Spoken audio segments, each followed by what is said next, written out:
Just as I say in the start of all my other bow guides, you need the original Wrath of the Ancients non-upgraded bow to do this. If you haven't got it in your game, feed the 3 dragon heads around the map and then pick it up from behind the knight's tomb. Come to this area next to double tap. There is a symbol on the ceiling that you need to shoot with your unupgraded bow. This will cause the ceiling to break, and out of the hole will drop a purple glowing arrowhead which you need to pick up. Once you've picked it up, come to this room above Mulekick. There will be a purple glowing panel in the center of the room on the floor. What you need to do is knife a zombie over this panel. You do not need to do it with a Bowie knife, although a Bowie knife is no bad idea. It will make your life a lot easier. Just kill a zombie by knifing it over this panel. This will cause the floor to break, and you'll see an urn inside. Hold square on the urn and it will fly into the air. Then you'll get a quote. Return that which is scattered. Do not try to trick me. That would be unwise. That which was scattered happens to be 6 heads around the map. They're little alien heads, and you're going to go and hold square on all of them. I'm going to show you the locations now. The first can be found on a windowsill outside the church. Go up these stairs, and just before you go into the church, you should see it on your right. Another can be found up this slope from spawn here, so you're looking for the double tap machine, and it's going to be to your right on a broken ledge. There's another location in the Mulekick room itself. This one is quite difficult to spot. Go right up to this wall here, and if you look through the broken part of the wall, you will see the head behind it. Next, we have one in Samantha's toy box, so come across the bridge to Samantha's house or go via the power room and you should see it in there just fine. There's also one in the teleporter room. If you're facing the teleporter, it's on your right and it's in a sink, or a basin if you prefer to call it that. And then finally, you're going to need to teleport because the last one is in the back of a truck to the left of the rocket launch pad. So as you come out of the building, go to your left and it's on the back of that truck. When you have held square to activate all of those 6 heads, you need to come back to the room above Mulekick and you'll receive another quote. The broken souls must be sacrificed in my honor. This means you need to bring 6 crawlers into this room. This will let the heads start feasting on the crawlers or something along those lines, and you'll be ready to keep going. While my gameplay plays, I'm going to tell you something about the next step. What's going to happen is the urn will say 3 words to you. For example, crown, stag, door. A lot of people have been saying that if you miss those 3 words when he first says it, you're in for a bad time and you've got to restart your game. This is absolutely not the case. You are okay. All you need to do to get the urn to repeat itself is to shoot it with the bow. So you've got the Wrath of the Ancients already. Shoot it at the urn, and the urn will happily repeat itself. I cannot kill this doctor so easily. Stag. Door. They know my name. Gather and inscribe it.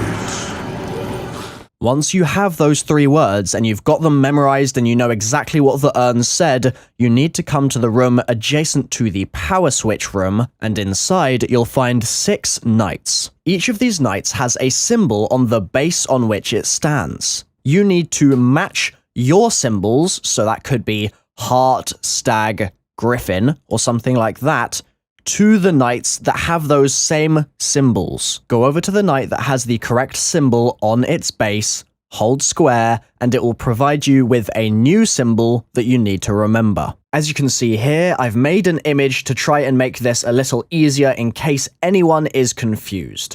On the left side, you can see all 6 possible words that the urn could give you. You'll get 3 of these and they can be in any order.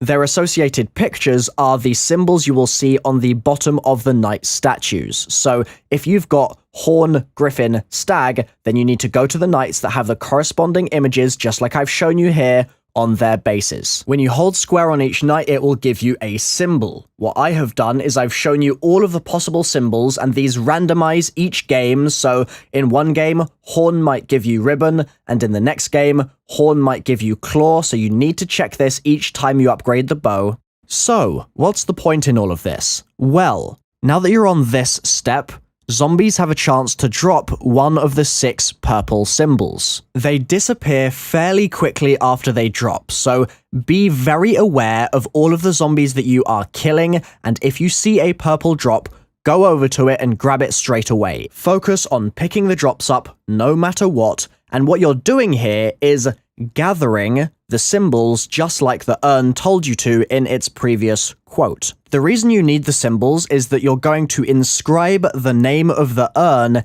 in the floor in the room above Mulekick. This means that you only actually need to collect the symbols that are part of the urn's name. You do not need to collect all 6 necessarily before you finish the upgrade process, because as soon as you have collected the 3 symbols that correspond to your urn's name, you're all set to finish things off. When you've collected the 3 symbols that correspond to your urn's name, you need to come back to the Mulekick room. You'll notice that if you've collected a symbol, it will be filled in on the floor. You can see that here. If you haven't collected a symbol, it will be hollow on the floor. So obviously collecting the symbols means they become filled in, and you need your 3 to be filled in before you can do what I'm about to describe. In the order that the urn originally told you, using your bow, shoot the symbols that make up its name. So for example, let's say previously the urn said crown, stag, door. And in my game, when I activated the knights to check what the symbols referred to, crown gave me claw, stag gave me arms, and door gave me tears. Then I would input the order just like I've done in the gameplay here. I would make sure to do it in the correct order, so if he said crown, stag, door, I'd have to input the corresponding symbols in that very same order, and if done correctly, you'll hear a quote.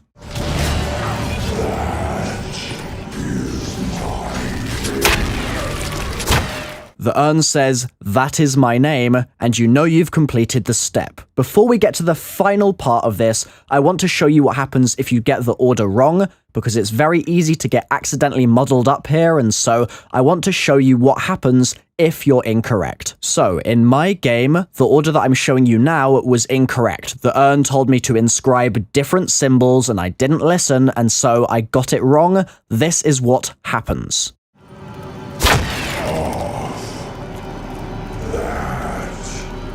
Is not my name. Simple mistake. Nickel I can fix.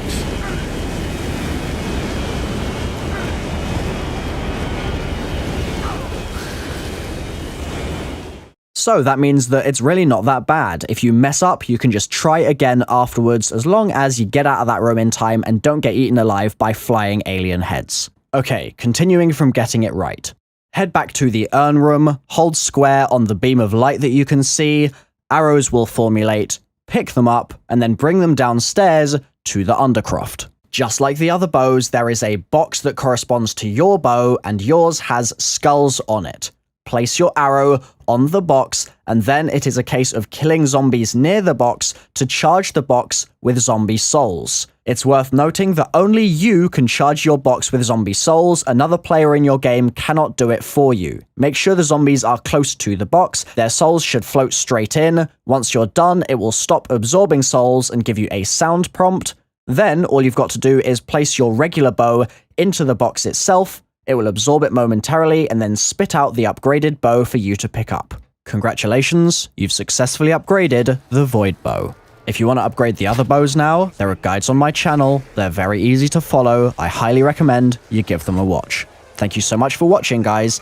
I have been Mr. Rufflewaffles. This has been a no-nonsense, facts-only, easy purple bow upgrade guide. Fingers crossed you've enjoyed it, and I'll see you next time. Bye-bye.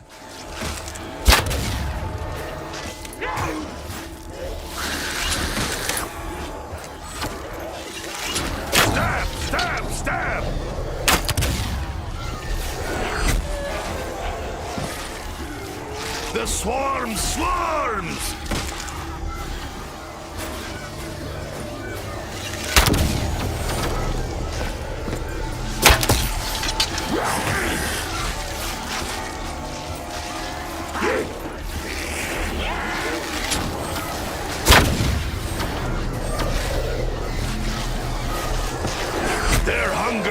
cause them to shred each and every helping!